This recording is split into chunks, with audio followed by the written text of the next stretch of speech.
warahmatullahi wabarakatuh. Puji syukur marilah kita panjatkan kepada Allah Subhanahu wa taala atas rahmat berupa kesehatan sehingga kita bisa berkumpul di sini. Shalawat serta salam semoga tetap tercurah limpahkan kepada junjungan kita yakni Habibana wa Nabiyana Muhammad sallallahu alaihi wasallam. Tak lupa kami ucapkan terima kasih kepada Ibu Siti Anissa selaku guru pendidikan kewarganegaraan yang membimbing kami dalam pengerjaan tugas ini. Perkenalkan, saya Raga Cahya Kurniasis sebagai moderator yang akan memandu kegiatan hari ini. Sebelum presentasi dimulai, saya akan memperkenalkan anggota kelompok 3, yakni Alia, Fadilah, Jahra, Sahira, Rosiana, Ajra, Rio, dan Ridwan. Baik, sebelum memasuki materi yang lebih dalam, saya akan menjelaskan sedikit tentang apa itu hak dan kewajiban. Hak dan kewajiban merupakan suatu hal yang terikat satu sama lain, sehingga dalam praktik harus dijalankan dengan seimbang. Jika hak dan kewajiban tidak berjalan secara seimbang, maka akan terjadi suatu ketimpangan dalam pelaksanaan kehidupan individu. Tujuan dalam presentasi kali ini adalah 1. Untuk memahami definisi pelanggaran hak dan pengingkaran warga negara. 2. Bertujuan memahami substansi dan kewajiban warga negara Indonesia. 3. Mengetahui penyebab terjadinya pelanggaran hak dan pengingkaran kewajiban warga. 4. Mengetahui upaya pemerintah dalam penanganan kasus pelanggaran hak dan pengingkaran kewajiban warga. Dari materi yang akan dibahas, didapat rumusan masalah sebagai berikut. 1. Apa itu hakikat dan kewajiban warga negara? 2. Apa saja substansi hak dan kewajiban warga negara Indonesia? 3. Bagaimana kasus pelanggaran hak dan pengingkaran kewajiban warga negara? 4. Bagaimana upaya pemerintah dalam penanganan kasus pelanggaran hak dan pengingkaran kewajiban warga negara? Berhubung sesi pembukaan telah dilaksanakan, maka sesi selanjutnya adalah pemaparan materi. Selanjutnya adalah penyampaian dan penyajian materi. Saya persilahkan untuk pemateri 1 membacakan materi yang pertama. Assalamualaikum warahmatullahi wabarakatuh. Sebelumnya terima kasih kepada moderator yang telah mempersilahkan saya untuk menyampaikan materi tentang hakikat, hak, dan kewajiban warga negara. A. Hakikat, hak, dan kewajiban warga negara. Yang ke-1, pengertian warga negara. Undang-Undang Nomor 12 Tahun 2006 Pasal 1. Yang pertama, warga negara adalah warga suatu negara yang ditetapkan berdasarkan peraturan perundang-undangan. Yang kedua, kewarganegaraan adalah segala hal ihwal yang berhubungan dengan warga negara.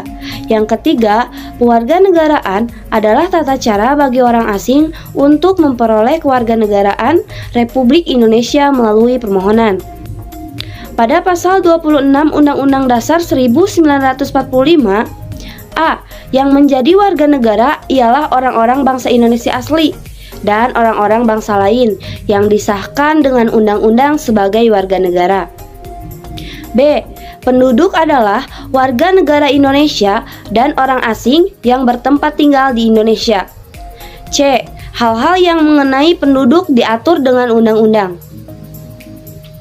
Pada Undang-Undang Nomor 12 Tahun 2006, Pasal 4, warga negara Indonesia adalah setiap orang yang berdasarkan peraturan perundang-undangan dan atau berdasarkan perjanjian pemerintahan Republik Indonesia dengan negara lain sebelum undang-undang ini berlaku sudah menjadi warga negara.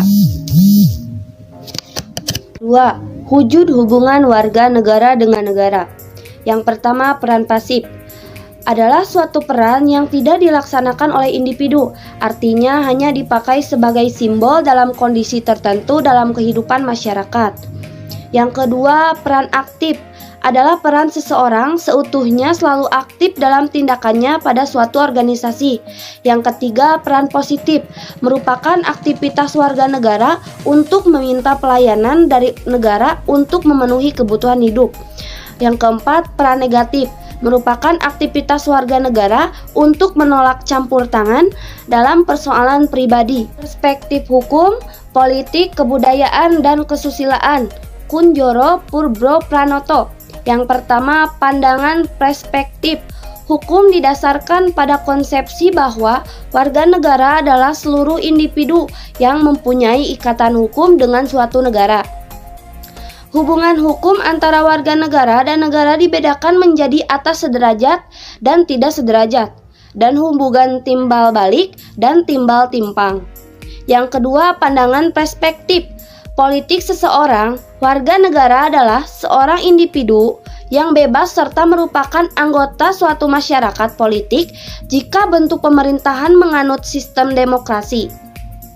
Bentuk hubungan politik antara warga negara dengan pemerintah bisa berbentuk kooperatif, yaitu kerjasama saling menguntungkan dan kedudukan mereka masing-masing adalah sejajar. Bisa juga kooptatif dalam bentuk paternalistik, negara sebagai patron dan kelompok sosial tertentu sebagai klien. Yang ketiga, pengertian hak dan kewajiban. Hak. Pengertian hak menurut undang-undang merupakan suatu yang harus mutlak atau dimiliki dan tidak diperoleh setiap individu.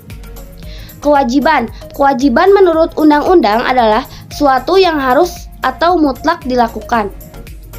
Hak dan kewajiban WNI telah diatur dalam Undang-Undang Dasar 1945 Pasal 28, menempatkan hak warga dan penduduk untuk berserikat dan berkumpul atau mengeluarkan pikiran dengan lisan maupun tulisan. Syarat-syaratnya diatur dalam Undang-Undang Dasar. Definisi hak menurut Surjono Sukanto, hak yang melekat pada individu dibagi menjadi dua, yaitu hak searah atau relatif dan hak jamak arah atau absolut. Yang pertama, hak searah atau relatif merupakan hak yang ada dalam hukum perjanjian. Yang kedua, sedangkan hak jamak arah atau absolut berwujud layaknya sebuah hak yang terdapat dalam aturan hukum yang diatur oleh negara. Definisi hak menurut Curjon, hak dibagi menjadi 5 bagian, diantaranya sebagai berikut. 1. Hak sempurna, hak yang dapat dimiliki potensi untuk dilaksanakan serta dipaksakan melalui jalur hukum. Yang kedua, hak positif, hak menurut adanya sebuah perbuatan atau tindakan. Yang ketiga, hak utama adalah wujud hak yang diperjelas oleh hak lain. Adapun hak tambahan dalam hak utama kegunaannya untuk melengkapi hak utama. Yang keempat, hak publik adalah hak yang berlaku di lingkungan umum, baik lingkungan, kelompok, masyarakat, bahkan negara. Dan hak pendata ada pada seorang individu. Yang kelima, hak milik, hak yang memiliki hubungan dengan pemilikan barang, dan hak pribadi memiliki hubungan dengan kedudukan atau pangkat dari seorang individu. Berikut merupakan jenis-jenis kewajiban. Yang pertama, kewajiban mutlak adalah kewajiban yang harus dilakukan oleh seseorang terhadap dirinya sendiri dan tidak berkaitan dengan hak serta tanpa harus mengaitkan hak di lain pihak. Yang kedua, kewajiban publik adalah kewajiban yang berhubungan dengan hak-hak publik. Yang ketiga, kewajiban positif adalah kewajiban negara untuk mengambil tindakan untuk memenuhi hak asasi manusia.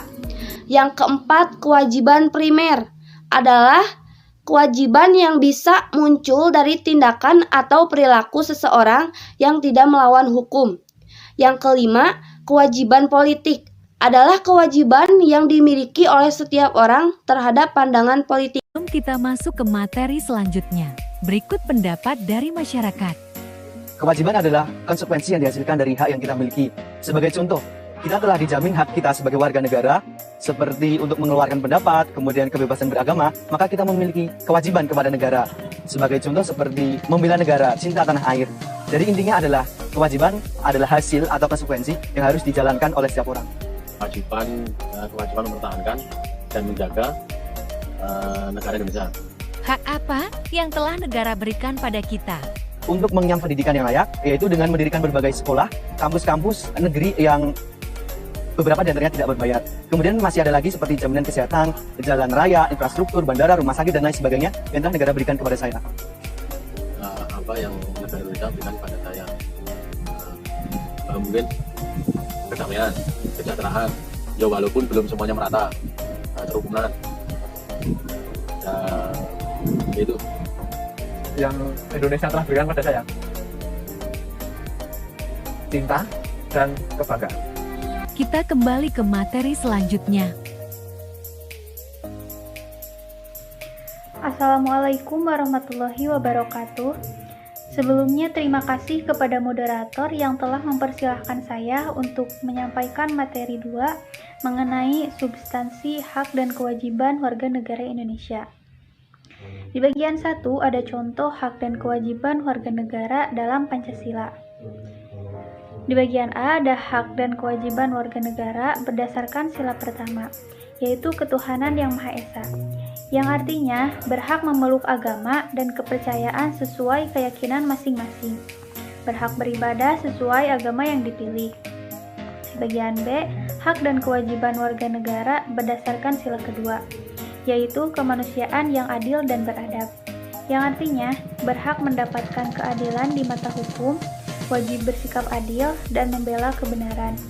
Di bagian C, hak dan kewajiban warga negara berdasarkan sila ketiga, yang berbunyi Persatuan Indonesia, yang artinya berhak ikut serta dalam bela negara, berhak untuk menjadi abdi negara, wajib memupuk persatuan berdasarkan Bhinneka Tunggal Ika. Di bagian D, hak dan kewajiban warga negara berdasarkan sila keempat yang berbunyi kerakyatan yang dipimpin oleh hikmat, kebijaksanaan dalam permusyawaratan perwakilan, yang artinya berhak mengeluarkan pendapat, berhak mengikuti pemilihan umum jika sudah memenuhi syarat. Bagian E, ada hak dan kewajiban warga negara berdasarkan sila kelima, yang berbunyi keadilan sosial bagi seluruh rakyat Indonesia, yang artinya berhak mendapatkan pengayoman dari orang lain dan pemerintah, berhak mendapatkan kesejahteraan di berbagai hal. Bagian 2 ada Undang-Undang Dasar Negara Republik Indonesia yang mengatur hak dan kewajiban. Pasal 27 ayat 2 menyatakan bahwa setiap warga negara Indonesia berhak atas pekerjaan dan penghidupan yang layak bagi kemanusiaan. Pasal 28A, setiap orang berhak untuk hidup serta berhak mempertahankan hidup dan kehidupannya. Pasal 28I, hak untuk diakui sebagai pribadi di hadapan hukum dan hak untuk tidak dituntut atas dasar hukum yang berlaku surut adalah hak asasi manusia yang tidak dapat dikurangi dalam keadaan apapun.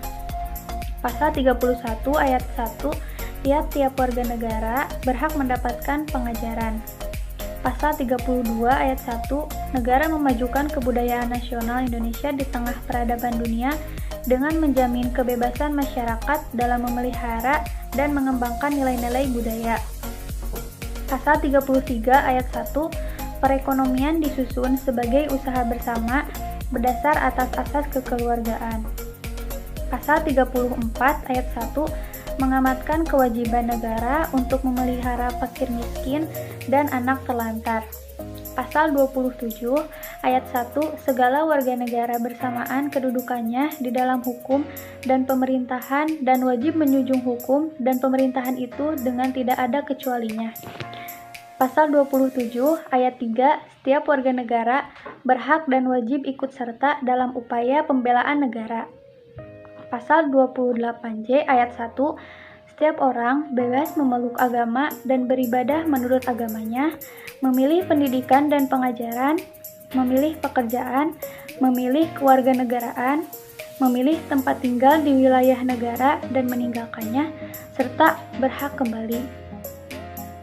Pasal 28J ayat 2, dalam menjalankan hak dan kebebasannya, setiap orang wajib tunduk kepada pembatasan yang ditetapkan dengan undang-undang dengan maksud untuk menjamin pengakuan serta penghormatan atas hak kebebasan orang lain dan untuk memenuhi tuntutan yang adil sesuai dengan pertimbangan moral.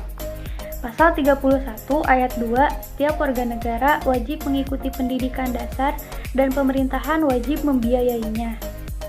Pasal 26 ayat 1, yang menjadi warga negara adalah orang-orang bangsa Indonesia asli dan orang-orang bangsa lain yang disahkan dengan undang-undang sebagai warga negara.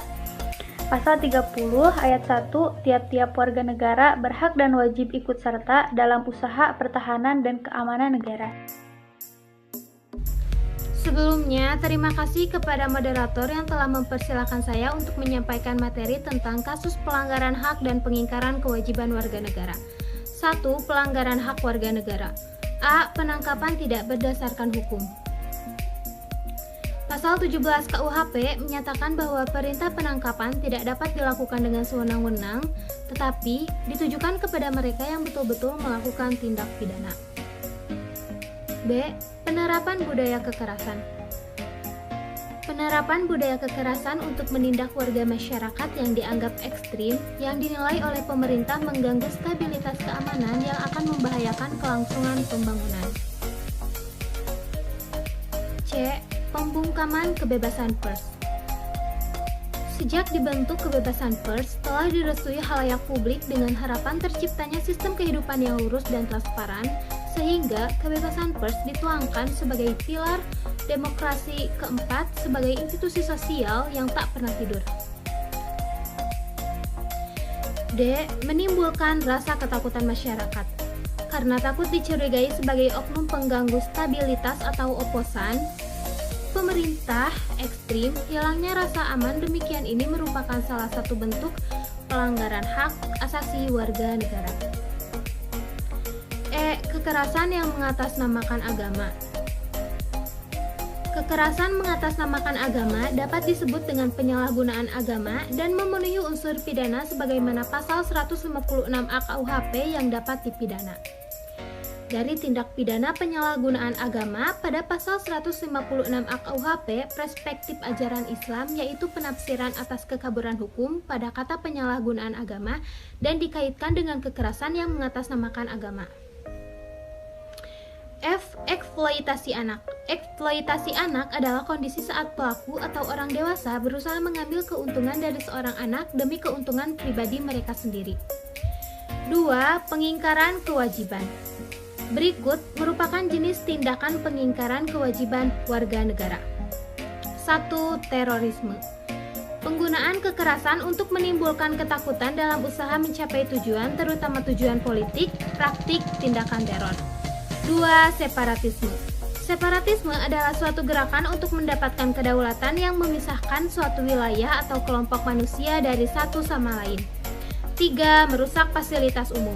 Pasal 406 KUHP mengatur bahwa barang siapa dengan sengaja dan dengan melawan hak, membinasakan, merusak, membuat hingga tidak dapat dipakai lagi atau menghilangkan sesuatu barang yang sama sekali atau sebagiannya kepunyaan orang lain, dihukum penjara selama-lamanya 2 tahun 8 bulan dan didenda sebanyak-banyaknya Rp4.500.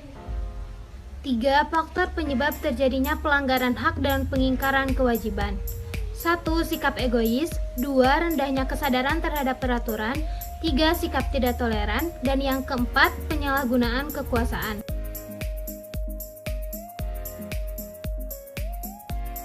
Assalamualaikum warahmatullahi wabarakatuh.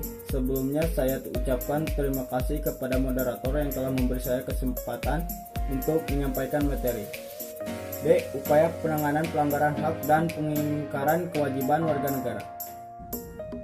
Kepolisian merupakan alat negara yang berperan dalam memelihara keamanan dan ketertiban masyarakat, menegakkan hukum, serta memberikan perlindungan, pengayoman, dan pelayanan kepada masyarakat dalam rangka terpilihnya keamanan dan dalam negeri.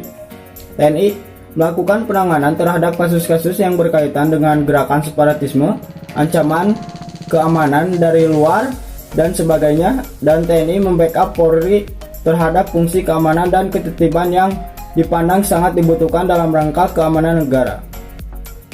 Lembaga peradilan berfungsi sebagai penegak hukum, bertugas untuk memeriksa, mengadili, dan memutus setiap perkara yang diajukan kepadanya agar mendapatkan keadilan. Komnas HAM melaksanakan fungsi pengkajian, penelitian, penyuluhan, pemantauan, dan mediasi tentang hak asasi manusia.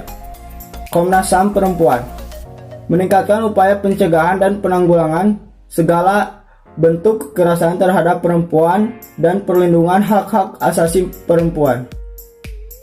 Komnas Perlindungan Anak KPAI bertugas melakukan sosialisasi mengenai seluruh ketentuan peraturan perundang-undangan yang berkaitan dengan perlindungan anak, mengumpulkan data dan informasi, menerima pengaduan masyarakat, melakukan penelahan, pemantauan, evaluasi, dan pengawasan terhadap penyelenggaraan kepentingan anak. 2. Partisipasi masyarakat dalam upaya penanganan pelanggaran hak dan pengingkaran kewajiban warga negara. Upaya yang dapat dilakukan untuk mencegah terjadinya pelanggaran hak dan pengingkaran. A. Lingkungan keluarga. 1. Menaati nasihat orang tua. 2. Mengerjakan tugas rumah dengan baik. Upaya yang dapat dilakukan untuk mencegah pelanggaran hak dan pengingkaran kewajiban. B. Lingkungan sekolah. 1. Mengerjakan ujian tanpa nyontek. 2. Membantu teman yang kesulitan dalam belajar. 3. Datang ke sekolah tepat waktu. Upaya yang dapat dilakukan untuk mencegah pelanggaran hak dan pengingkaran kewajiban. C. Lingkungan masyarakat. 1. Membina kerukunan dengan tetangga. 2. Membantu tetangga yang terkena musibah. 3. Tidak mengganggu ketenangan lingkungan. Upaya yang dilakukan untuk mencegah pelanggaran hak dan pengingkaran kewajiban. D. Lingkungan bangsa dan negara. 1. Mematuhi hukum yang berlaku. 2. Menggunakan helm saat berkendara bermotor. 3. Membayar pajak. 4. Menggunakan fasilitas umum dengan baik. Maka dari itu, kesimpulannya yaitu kehidupan negara akan berjalan dengan baik, harmonis, dan stabil bila antara negara dan warga negara mengetahui hak dan kewajiban secara tepat dan profesional. Perlu disadari bahwa pelaksanaan hak adalah berkaitan dengan kewajiban. Kedua-duanya harus seimbang dan serasi serta selaras. Penuntutan hak oleh negara dan juga warga negara harus berimbang dengan kewajibannya. Tidak mungkin orang hanya menuntut haknya saja sedangkan kewajibannya diabaikan. Bila ada orang yang hanya menuntut haknya saja, maka akan pasti merugikan orang lain, masyarakat, bangsa, dan negara. Oleh karena itu, saran yang dapat kami sampaikan yakni hak dan kewajiban merupakan suatu instrumen yang saling terkait, sehingga pelaksanaan hal tersebut harus dilakukan secara seimbang agar tidak terjadi ketimpangan yang akan menyebabkan timbulnya gejolak masyarakat yang tidak diinginkan.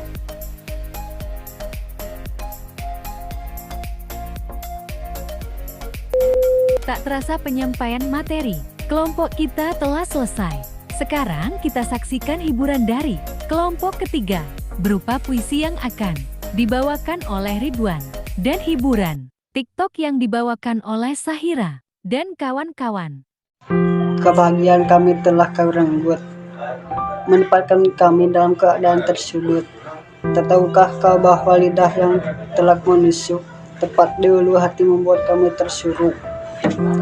Sakit yang kau biarkan menganga setelah kau tikam kami dengan beribu luka. Berhenti suara kami namun tak ada yang hiraukan. Atau mungkin kau hanya melongo, menutupi haus keingintahuanmu. Tak sedikit pun peduli pada nasib kami yang seolah seperti inginkan mati. Jika menjahit mulut bukanlah sebuah kejahatan, kan kubiarkan kebisuan mendapatkan kemenangan. Tahukah kau bahwa luka sebuah ucapan sakitnya tak dapat disembuhkan? Goresan ini tanpa penawar, tanpa penyembuh. Namun kenapa kau lukai saat kau kambuh? Jika kebisuan kau sebut dengan kejahatan, lalu bagaimana dengan tajamnya suara yang telah kau ucap? Kekuatan yang kau dapatkan dengan melukai hati yang lain, mengorbankan jiwa yang tak pernah sedikit pun tahu apa yang terjadi. Sudah kau bahagia, kami berharap kebisuan kami suatu saat akan membalas apa yang telah kau perbuat, karena kami tak kenal dengan kejahatan bisu. Partir desse momento,